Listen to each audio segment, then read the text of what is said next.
today we are playing Roblox. And today I am playing with my friend Kyrie. What's up, bro? And we are going What's to up? play. And I'm going to play with. I'm going to play. We're going to play Slap Tower 4. Yan eh.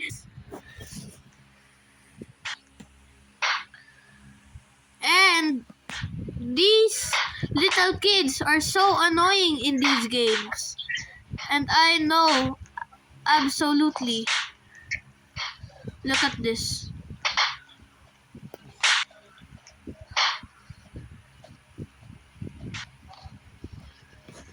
Let's go, Edward. Let's run from this, bro. Where are you, bro? Nasaan ka, boy? Nasaan? I died. Oh. Atay. Sasampal kita, boy. Sasampal kita. Nasaan ka? Boy, nasaan ka? Naglalag ako. I'm here. Nasaan ba, boy? Gift player. Ayoko. Ay, ito pala ikaw. Slap kita! Oh! Ay, slap ba kita? Okay. Okay.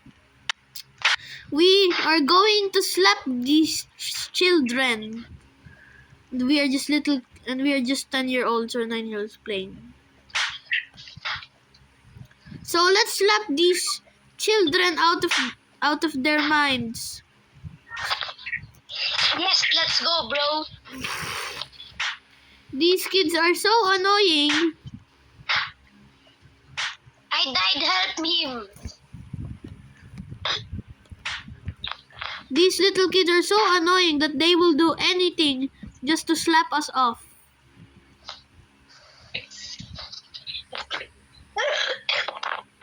Bro, are you coughing? And if you think we're American, no, we are not. We are 100% Pinoy.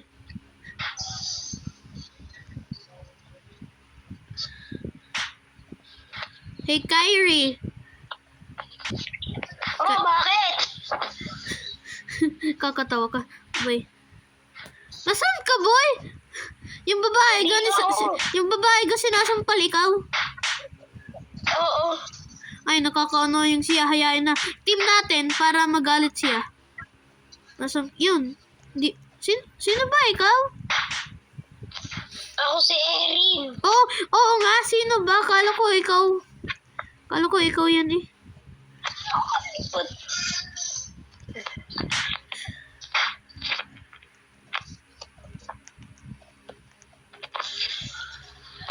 Help me, I'm stuck.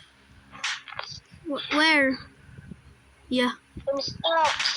I'm No. good now. Oh, because I fell down.